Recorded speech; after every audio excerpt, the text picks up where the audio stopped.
बिस्मिल्लाहिर्रहमानिर्रहीम। लाखों करोड़ों दुरूद व सलाम आप सल्लम पर और आप सल्लम की आल पर। अस्सलाम वालेकुम जी। दुआ करती हूँ कि आप सब लोग जहाँ कहीं हो ठीक हो, खुश हों और आज का दिन हम सब के लिए रहमतों, बरकतों और आफियतों वाला हो। आमीन सुम्मा आमीन। यहाँ पे मेरे पास 2-3 शर्ट्स आई थी कटिंग करने के लिए, तो बस वो मैं कटिंग करके देने लगी थी। अच्छा, मुझे इस तरह अपनी चीज़ें ऑर्गेनाइज़ करके रखना बहुत अच्छा लगता है, चाहे मेरा किचन हो, चाहे मेरा रूम हो या सिलाई से रिलेटेड जो भी चीज़ हो। अपनी सारी चीज़ों को इसी तरह बस ऑर्गेनाइज़ करके रखती हूँ, और क्योंकि मुझे मेंटली बड़ी सेटिस्फेक्शन मिलती है अपनी चीज़ों को ऑर्गेनाइज़ देख के। सबसे पहले उन सब लोगों का दिल से शुक्रिया अदा करती हूँ जो मेरी वीडियो पे आते हैं और एक अच्छा सा कमेंट करके जाते हैं, मेरी हौसला अफजाई करके जाते हैं। उन सब लोगों का दिल से शुक्रिया अदा करती हूँ। लेकिन उन लोगों से मेरा एक शिकवा है कि जो पे आते ही वीडियो को स्किप कर जाते हैं और मेरी सारी मेहनत को एक ही मिनट में मट्टी में मिला देते हैं। आप तो स्किप करके चले जाते हैं, लेकिन हमारा इंप्रेशन इतना लो हो जाता है कि फिर वो रीच में ही नहीं आता, तो सारी मेहनत हमारी ज़ाया हो जाती है। तो प्लीज़ आप लोगों से एक ही रिक्वेस्ट है कि वीडियो को 2-3 मिनट ज़रूर देखा करें और एक अच्छा सा कमेंट और लाइक ज़रूर किया करें। आपका एक लाइक, आपका एक कमेंट हमारी कितनी हौसला अफजाई करता है, आप सोच भी नहीं सकते। अच्छा, मेरा स्टिचिंग का चैनल तो है नहीं कि मैं आप लोगों के साथ इसकी डिटेल शेयर करती हूँ। मैं डेली व्लॉग शेयर करती हूँ, डेली रूटीन के। तो बस ये काम भी मेरा डेली रूटीन में ही आता है। अगर आप कहेंगे तो मैं अपने तरीके से जिस तरह मैं कटिंग करती हूँ, मैं आप लोगों के साथ ज़रूर शेयर करूँगी। तो बस ये एक ही माप की दोनों शर्ट्स कटिंग करनी थी, तो पहले मैंने एक शर्ट को कटिंग किया और उसके ऊपर दूसरी को रख के उसको भी कटिंग कर लिया। इस तरह ईजी हो जाता है। अच्छा, सारी साइडों पे निशान लाने के लिए मैं इस तरह सीज़र की नोक से पहले प्रेस करती हूँ, फिर उसको बाद में चाक के साथ पक्का कर लेती हूँ। इस तरह जो है तो बिल्कुल इक्वल निशान सारी साइडों पे लगते हैं और फिर आपकी जो है फिटिंग ना आगे पीछे नहीं होती, बिल्कुल बराबर फिटिंग होती है सारी साइडों से।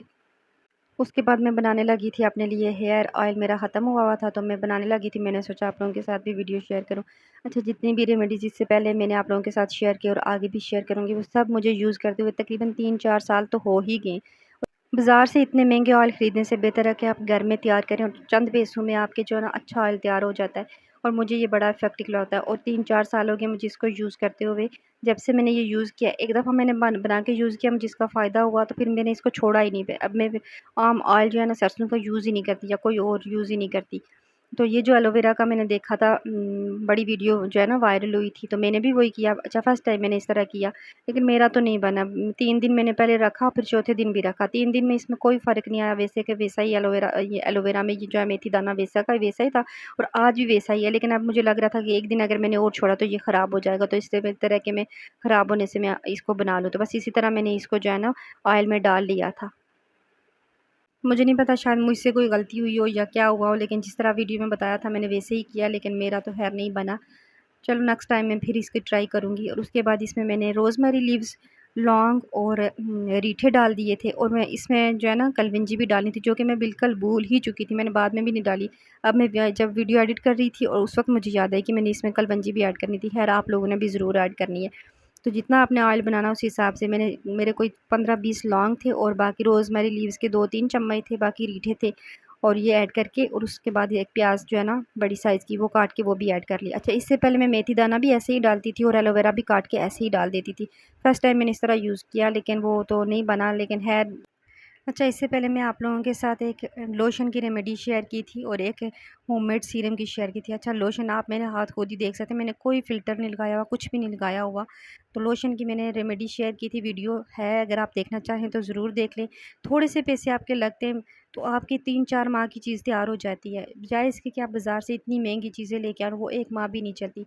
तो बस यहाँ पे ऑयल जो है ना तो बिल्कुल लो फ्लेम पे, पहले थोड़ा सा गर्म हो जाए, उसके बाद इसको बिल्कुल लो फ्लेम पे रखना है और बीच बीच में इसको चलाते जाना। अच्छा, आपने कोई चीज़ जलानी नहीं है, ना प्याज जलाना, ना बाकी कोई चीज़ भी इसमें जलानी है। अगर आपका ऑयल का कलर ख़राब हो गया ना, तो समझ लें कि आपका ऑयल भी ख़राब हो गया। तो इसमें इस तरह जाग बन जाएगी।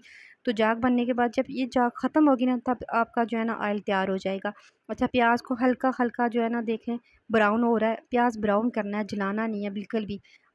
ये थोड़ा टाइम टेकिंग है, ये नहीं कि इसके सर पे बैठ जाएँ, आप लो फ्लेम करके आप अपने बाकी काम भी करते जाएँ। अगर आपने हाई फ्लेम में इसको पकाया ना, तो जल्दी ये सारी चीज़ें पक जाएँगी और ऑयल में वो उसका असर नहीं आएगा, किसी चीज़ का भी असर नहीं आएगा। तो लो फ्लेम पे आहिस्ता-आहिस्ता इन सब चीज़ों का असर ऑयल में आ जाएगा, तो प्याज़ आहिस्ता-आहिस्ता जब ब्राउन होगा ना, तो उसका भी असर जो है सारा प्याज़ ऑयल में आ जाएगा, तो आपका ऑयल इस तरह अच्छा तैयार होगा।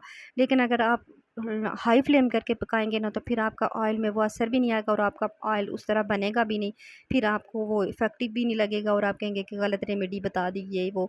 तो रेमेडी मुझे एक बात मैं आपको बता दूं कि मेरी वीडियोस में कुछ भी फेक नहीं आपको मिलेगा।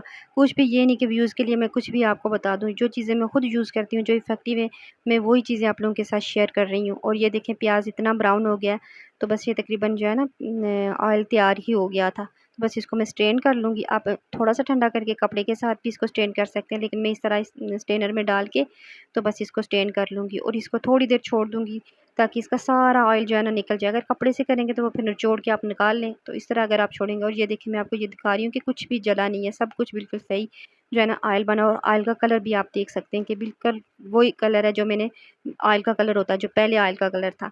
तो बस इस तरह इसका मैं छोड़ दूँगी तो सारा निचड़ जाएगा और उसके बाद इसको बोतल में रख के तो मैं काफ़ी महीने मेरा ये चल जाएगा। तो बस ये थी मेरी आज की वीडियो। मुझे उम्मीद है कि वीडियो आपको इफ़ेक्टिव लगी होगी।